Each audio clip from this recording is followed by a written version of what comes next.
സുഗതൻ ഇറങ്ങും, തലസ്ഥാനം കത്തും.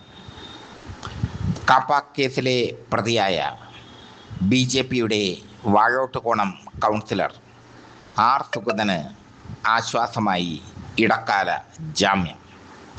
നെടുമങ്ങാട് കോടതിയാണ് സുഗതന് ഇടക്കാല ജാമ്യം അനുവദിച്ചത്. ജൂലൈ 13 വൈകിട്ട് 5 മുതൽ ജൂലൈ 14 രാത്രി 9 വരെയാണ് ജാമ്യം അനുവദിച്ചത്. ജാമ്യം അനുവദിച്ചെങ്കിലും കാപ്പ കേസിൽ ഹൈക്കോടതി അനുമതി നൽകിയാൽ മാത്രമേ സത്യപ്രതിജ്ഞാ ചടങ്ങിന് പങ്കെടുക്കാൻ സുഗതന് കഴിയൂ. ഇതിനായി ഹൈക്കോടതിയെ സമീപിച്ചിരിക്കുകയാണ് സുഗതൻ. ചുരുക്കത്തിൽ ഹൈക്കോടതി ഇടക്കാല ജാമ്യാപേക്ഷ പരിഗണിക്കാനുള്ള സാധ്യത കൂടുതലാണ്. നിയമം പഠിച്ചവർക്ക് അതെല്ലാം അറിയാം. അതുകൊണ്ട് തന്നെ സുഗതൻ ജൂലൈ 13 വൈകിട്ട് 5 മുതൽ ജൂലൈ 14 രാത്രി 9 വരെ തലസ്ഥാനത്ത് ഉണ്ടാകും. സത്യപ്രതിജ്ഞ ചടങ്ങിൽ സുഗതൻ പങ്കെടുക്കും. 101 അംഗ ഭരണസമിതിയിൽ സുഗതൻ ഉൾപ്പെടെ 50 അംഗങ്ങളാണ് BJPക്ക് ഉള്ളത്. സ്വതന്ത്ര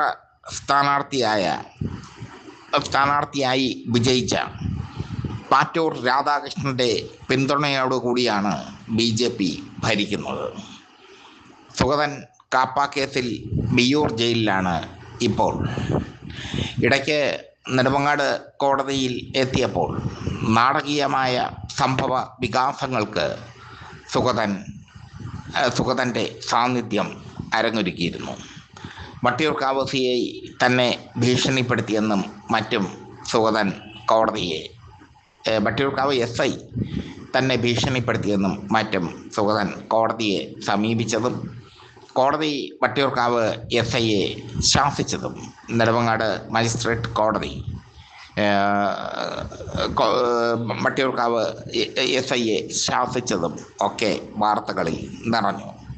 അതിബുദ്ധിമാനാണ് സുഗതൻ പണ്ട് ഓട്ടോറിക്ഷ ഡ്രൈവറായിരുന്നു. അവിടെ നിന്നും കോടീശ്വരനായിട്ടുള്ള സുഗതൻ്റെ വളർച്ച ഗുണ്ടായുസത്തിലൂടെ തന്നെയാണ്. RSSൻ്റെയും BJPയുടെയും നേതൃത്വത്തിൽ തഴച്ച് വളരുകയായിരുന്നു സുഗതൻ. എന്തായാലും സുഗതൻ്റെ അപേക്ഷ ഇന്നലെ കാപ്പ ഉപദേശക സമിതി തള്ളിക്കളഞ്ഞിരുന്നു. കാപ്പ ഉപദേശക സമിതി തള്ളിക്കളഞ്ഞതിന് പിന്നാലെയാണ് നെടുമങ്ങാട് കോടതി സുഗതന് ഇടക്കാല ജാമ്യം അനുവദിച്ചിരിക്കുന്നത്. ഒരർത്ഥത്തിൽ BJPക്ക് ആശ്വാസമാണ്. മറ്റൊരർത്ഥത്തിൽ മുഖ്യ പ്രതിപക്ഷമായ LDFന് ബാധ്യത കൂടുകയാണ്. സുഗതൻ കൗൺസിൽ യോഗത്തിലെത്തിയാൽ തടയും എന്നുള്ളതാണ് LDFൻ്റെ പ്രഖ്യാപിത നയം. സുഗതനെ തടയാതിരുന്നാൽ അത് CPMന് വലിയ തിരിച്ചടിയായി മാറും. അതുകൊണ്ട് തന്നെ സുഗതൻ എത്തുന്ന ദിവസം പ്രതിഷേധ പരിപാടികൾ തിരുവനന്തപുരം നഗരത്തിൽ അരങ്ങേറും.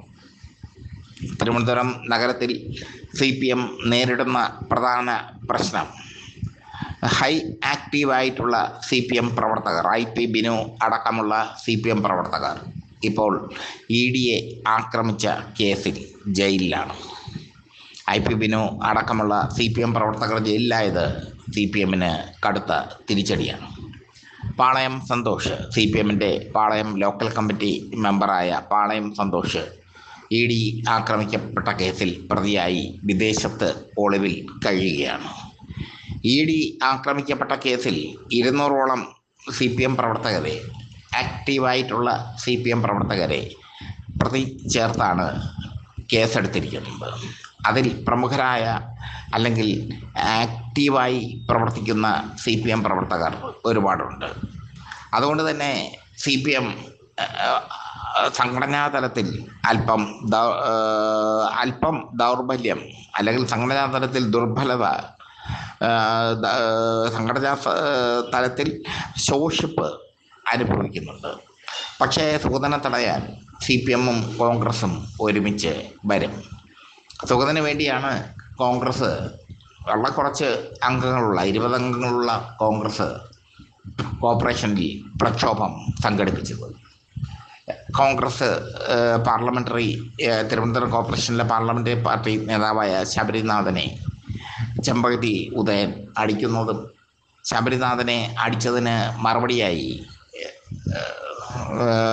വനിതാ കൗൺസിലർമാർ ഷെർലി വൈഷ്ണവ സുരേഷ് അടക്കമുള്ള വനിതാ കൗൺസിലർമാർ, മേരി വിഷമം അടക്കമുള്ള വനിതാ കൗൺസിലർമാർ തിരികെ ചെമ്പകത്തി ഉദയനെ അടിക്കുന്നതും BJP കൗൺസിലറായ ചെമ്പകത്തി ഉദയനെ അടിക്കുന്നതും ഒക്കെ വലിയ വാർത്തയായി മാറി. എന്തായാലും സുഗതനെത്തുമ്പോൾ ശക്തമായ സമരപരിപാടികളുമായി CPM മുന്നോട്ട് പോകും എന്നുള്ളത് ഉറപ്പാണ്. കോൺഗ്രസും സുഗതനെതിരെ ശക്തമായ പ്രക്ഷോഭ പരിപാടിയുമായി മുന്നിട്ട് ഇറങ്ങും. ചുരുക്കത്തിൽ സുഗതൻ എത്തുന്നത് സത്യപ്രതിജ്ഞ ചടങ്ങിനാണ്. പക്ഷേ തലസ്ഥാനത്ത് കലാപം സൃഷ്ടിക്കാനാണ് ഇയാൾ എത്തുന്നത്. BJPക്ക് തലസ്ഥാനം ഭരിക്കണമെങ്കിൽ, കോർപ്പറേഷൻ ഭരിക്കണമെങ്കിൽ ഇയാളുടെ സാന്നിധ്യം അനിവാര്യമാണ്. ഇപ്പോൾ പാറ്റൂർ രാധാകൃഷ്ണൻ്റെ സ്വതന്ത്ര കൗൺസിലറായ പാറ്റൂർ രാധാകൃഷ്ണൻ്റെ പിൻബലത്തിലാണ് ഭരിക്കുന്നത് BJP. പാറ്റൂർ രാധാകൃഷ്ണൻ BJPയിൽ നിന്ന് പിന്തിരിയാൻ അല്ലെങ്കിൽ BJPയെ ഉപേക്ഷിക്കാൻ സാധ്യത വളരെ വളരെ കുറവാണ്. അതൊക്കെയാണ് BJPയുടെ ബലം. 101 അംഗ ഭരണസമിതിയിൽ സുഗതൻ ഉൾപ്പെടെ 50 അംഗങ്ങളാണ് BJPക്ക് ഉള്ളത്. പാറ്റൂർ രാധാകൃഷ്ണൻ കൂടി ചേരുമ്പോൾ 51 മാറും. സുഗതൻ അയോഗ്യനാക്കപ്പെട്ടാൽ BJP തിരുവനന്തപുരം കോർപ്പറേഷൻ ഭരിക്കുന്നത് വളരെ BJPക്ക് തിരുവനന്തപുരം കോർപ്പറേഷൻ ഭരിക്കുന്നത് വളരെ പ്രയാസകരമായി മാറും. CPM-ഉം LDF-ഉം UDF-ഉം ഒരുമിച്ച് കഴിഞ്ഞാൽ BJP ഭരണത്തെ അട്ടിമറിക്കാനും കഴിയും. മേയറെ സ്ഥാനഭ്രഷ്ടനാക്കാൻ കഴിയും. പകരം ഒരു പൊതു സ്ഥാനാർത്ഥിയെ മേയറാക്കാൻ കഴിയും. അങ്ങനെയുള്ള സന്നിഗ്ധ അവസ്ഥകളിലൂടെയാണ് തിരുവനന്തപുരം കോർപ്പറേഷനിൽ BJP കടന്നു പോകുന്നത്. എന്തായാലും സുഗതൻ ഇറങ്ങും എന്നുള്ളത് ഉറപ്പാണ്. പക്ഷേ സത്യപ്രതിജ്ഞ ചടങ്ങിന് സുഗതൻ എത്തുമ്പോൾ തലസ്ഥാനത്ത് വലിയ കോളിളക്കങ്ങൾ ഉണ്ടാകും, പ്രതിഷേധങ്ങൾ, പ്രക്ഷോഭങ്ങൾ ഒക്കെ ഉണ്ടാകും. ആ പ്രക്ഷോഭങ്ങൾക്ക് തയ്യാറെടുക്കുകയാണ് CPM-ഉം കോൺഗ്രസും.